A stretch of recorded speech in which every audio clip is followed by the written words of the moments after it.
सुप्रभातम।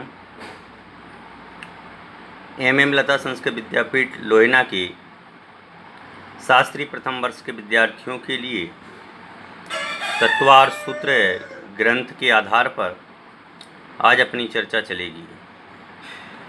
इस तत्वार सूत्र ग्रंथ का जो प्रथम सूत्र है वह है सम्यक दर्शन ज्ञान चारित्राणि मोक्ष मार्गाः, कि सम्यक दर्शन, सम्यक ज्ञान और सम्यक चारित्र, इन तीनों की एकता ही मोक्ष मकाम मार्ग है। जब तक सम्यक दर्शन की प्राप्ति नहीं हुई है, मतलब जब तक सच्चा श्रद्धान, सच्चा ज्ञान और हमारे जीवन में सच्चा चारित्र नहीं है, तब तक यह मोक्ष मार्ग प्राप्त नहीं हो सकता है। व्यवहार रूप से कहें तो 7 तत्वों का यथार्थ श्रद्धान, जीव अजीव आश्रव वन संबंध निद्रा मोक्ष, ये 7 तत्व जो कहे गए हैं, इन 7 तत्वों का सच्चा श्रद्धान होना ही सम्यक दर्शन है। जीव मतलब में जो जानता है, देखता है, सुख दुख का अनुभव करता है, जो ज्ञान गुणों का धारी होता है, ऐसा वह जीव तत्व कहलाता है।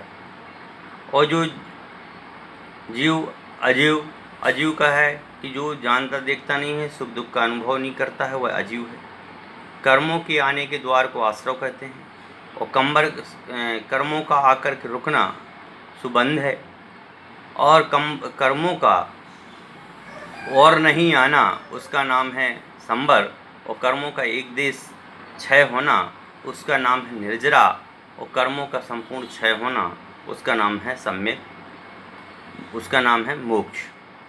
तो इस प्रकार से 7 तत्वों का यथार्थ श्रद्धान करना उसका नाम है सम्यक दर्शन।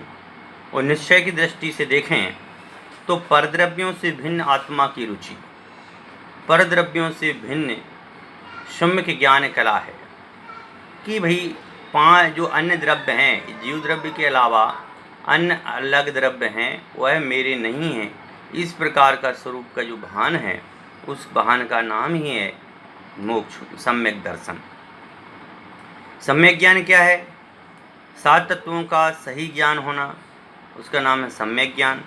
और परद्रव्यों से भिन्न आत्मा को जानना, उसका नाम है सम्यक ज्ञान।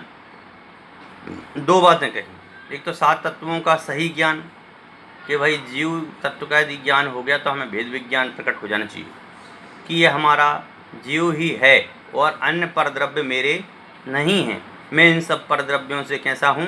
भिन्न हूँ। इस प्रकार का जो अनुभव है वो उसका नाम है व्यवहार से सम्यक ज्ञान। और परद्रव्य मेरे नहीं हैं ऐसा आत्मा को मात्र जानना, और अन्य पदार्थों को जानने का विकल्प भी नहीं करना, क्योंकि अन्य पदार्थ तो अपने आप ही ज्ञान में समझ में आते हैं। इस प्रकार से वह सम्यक ज्ञान है। फिर कहते हैं सम्यक चारित्र क्या है? अशुभ से निवृत्ति, शुभ में प्रवृत्ति। अशुभ कार्य जितने भी हैं, उन अशुभ कार्यों से तो क्या है? निवृत्ति, संसार के कार्यों से निवृत्ति, और धर्म आदि के कार्यों में प्रवृत्ति, उसका नाम है सम्यक चारित्र। निश्चय की दृष्टि से देखें तो परद्रव्यों से भिन्न आत्मा में लीनता, कि यह परद्रव्य जो हैं यह मेरे नहीं हैं, मैं इन परद्रव्यों से भिन्न एक या एकमात्र आत्मा हूँ। इस प्रकार का जो भेद विज्ञान है उसका नाम है सम्यक चारित्र। तो फिर यहाँ पर इन्होंने सूत्र भी दिया है कि तत्वार श्रद्धानम सम्यक दर्शनम, यानी अपने अपने स्वरूप के अनुसार पदार्थों का जो श्रद्धान है वह सम्यक दर्शन कहलाता है। सम्यक दर्शन मतलब में यहाँ जो तत्व शब्द दिया कि तत्व प्लस अर्थ प्लस श्रद्धान, यानी कि तत्व माने पदार्थ के प्रति प्रीति रूप जो भाव है उसका नाम है सम्यक दर्शन। वह सम्यक दर्शन 2 प्रकार का है, तन्निसर्गाद अधिगमाद्वा। कह रहे हैं कि वह सम्यक दर्शन निसर्गज और अधिगमत 2 रूप में होता है।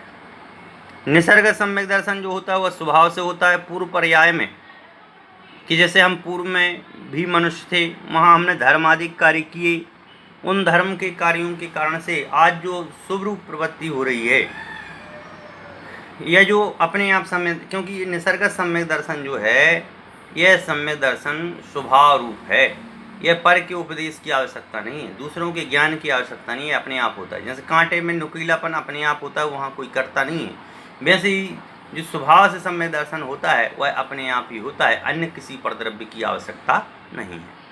अधिगमच क्या है कि पर के उपदेश से होता है। जैसे बाण की धार, बाण में धार कौन लगाता है? अपन ही लगाते हैं। कि बाण की धार को लगाने के लिए किसी दूसरे की आवश्यकता होती है जब वह नुकीला होता है। वैसे ही कह रहे हैं कि जब हमें आत्मज्ञान सम्यक ज्ञान की प्राप्ति करना है उस समय हमें किसी गुरु की आवश्यकता होती है, लेकिन निसर्ग सम्यक दर्शन में किसी गुरु इत्यादि की आवश्यकता नहीं है। इस प्रकार से आज हमने तत्वार्थ सूत्र का प्रथम सूत्र की चर्चा की है। यह शास्त्री प्रथम वर्ष के प्रिय विद्यार्थियों के लिए है जो इसका अध्ययन मनन करें, चिंतन करें। धन्यवाद।